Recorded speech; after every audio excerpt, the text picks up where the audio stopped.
जय हिंद दोस्तों, वंदे मातरम। आज एक बार फिर से सुप्रीम कोर्ट की बेंच ने उमर खालिद और दिल्ली दंगों के अन्य आरोपियों शर्जील इमाम, मीरान हैदर, उमर खालिद की जमानत याचिकाओं पर सुनवाई की। लेकिन दोस्तों नतीजा क्या निकला? सुप्रीम कोर्ट ने बहुत बड़ा झटका दे दिया है। कोर्ट की तरफ से कोई भी राहत नहीं दी गई।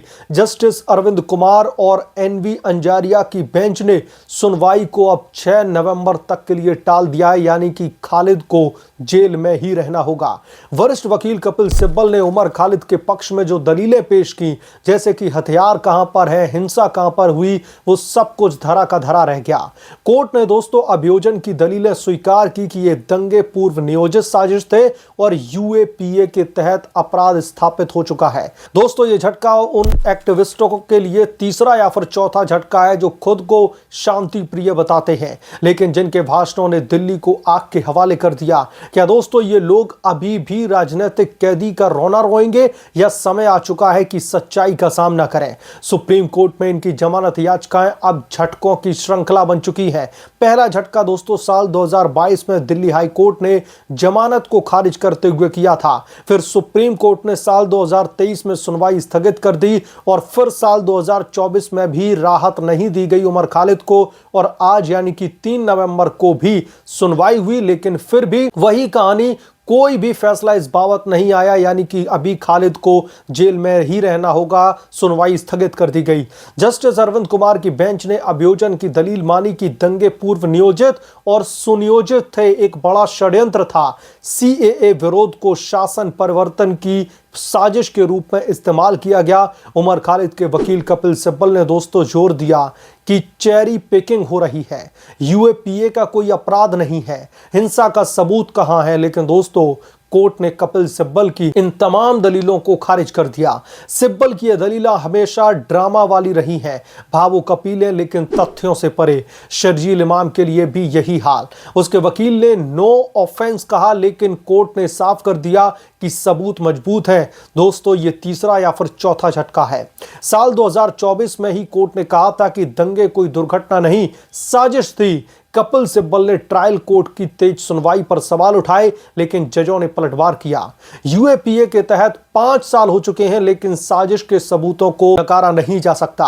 अगली सुनवाई दोस्तों अब 6 नवंबर को होगी। क्या फिर से सुनवाई को स्थगित कर दिया जाएगा? इन आरोपियों को लगता है कि कोर्ट उनके विक्टिम कार्ड पर पिघल जाएगा, लेकिन सुप्रीम कोर्ट ने साफ संदेश दे दिया है कि कानून सबके लिए बराबर है। दोस्तों ये झटके दिखाते हैं कि न्याय की प्रक्रिया मजबूत है और टूलकिट वाले साजिशकारों को आसानी से छूट नहीं मिलेगी।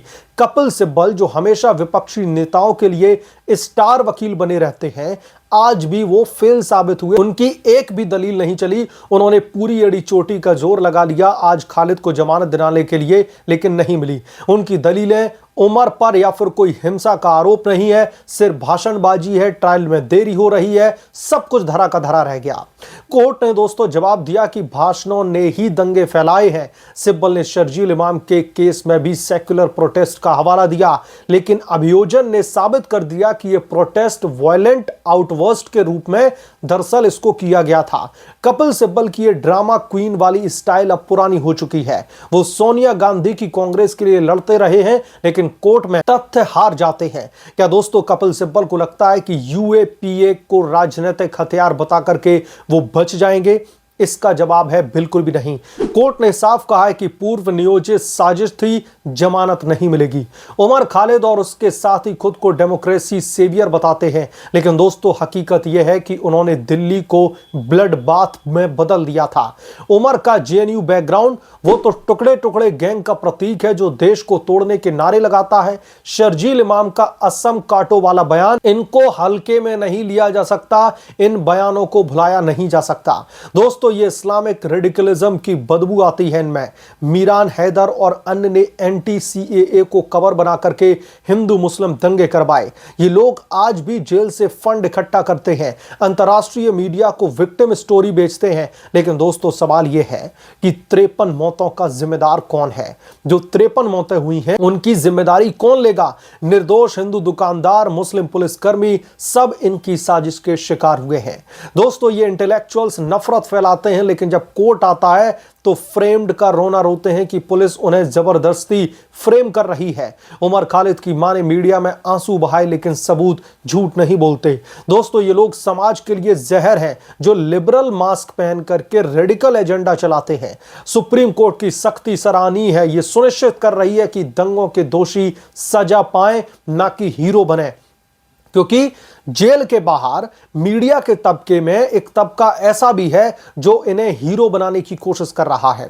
सुप्रीम कोर्ट ने फिर से साबित कर दिया है कि कानून की नजर में कोई भी बड़ा नहीं।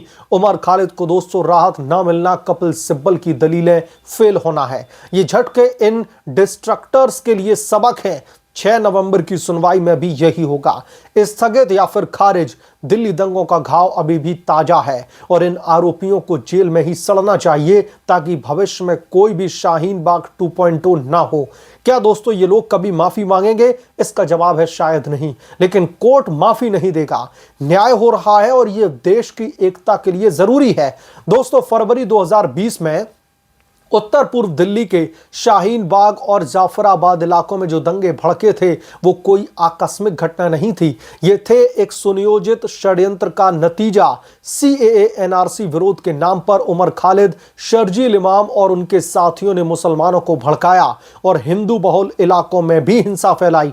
53 लोग मारे गए, सैकड़ों घायल हो गए, करोड़ों की संपत्ति को नष्ट कर दिया गया।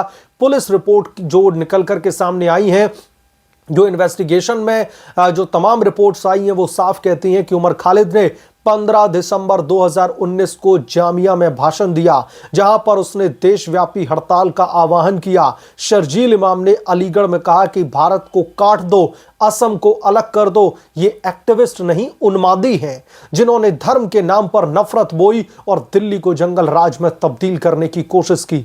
उमर खालिद दोस्तों, जो जवाहरलाल नेहरू यूनिवर्सिटी का पूर्व छात्र है, खुद को इंटेलेक्चुअल बताता है। किस तरीके का इंटेलेक्चुअल? भारत तेरे टुकड़े होंगे या फिर इस तरीके से CAA और NRC को लेकर के दंगे फैलाना, दंगों की साजिश रचना, क्या इंटेलेक्चुअलता है? लेकिन उसके व्हाट्सएप ग्रुप से साबित हुआ कि वो दंगों का मास्टरमाइंड था। शर्जील इमाम ने तो खुलेआम इस्लामिक स्टेट जैसी मानसिकता दिखाई।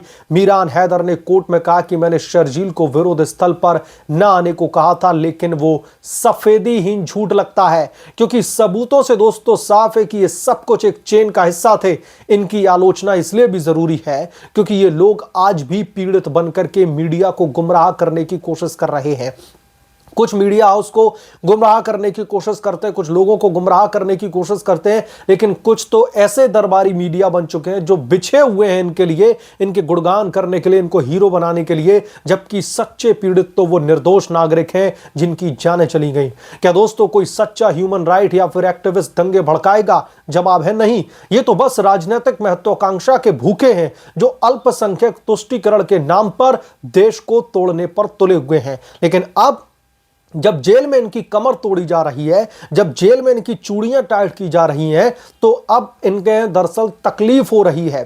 कपिल सिब्बल जाने माने वकील हैं जो इनके पैरोकार बने हुए हैं। कपिल सिब्बल की तरफ से आज कई सारी बड़ी दलीलें पेश की गई। सुप्रीम कोर्ट में उन्होंने उमर खालिद और उसके संग साथी जितने भी तथाकथित दंगाई हैं, तथा कथित दंगे साजिश करता है, इन सब को लेकर के बड़ी बड़ी दलीलें पेश की गई, बड़े बड़े दावे ठोके गए। लेकिन जो सरकारी वकील है जिन्होंने सरकार की तरफ से पक्ष रखा, उन दलीलों के सामने कपिल सिब्बल की दलीलें बहुत छोटी साबित हुई। इसलिए आज भी सुप्रीम कोर्ट ने जमानत देने से इनकार कर दिया है।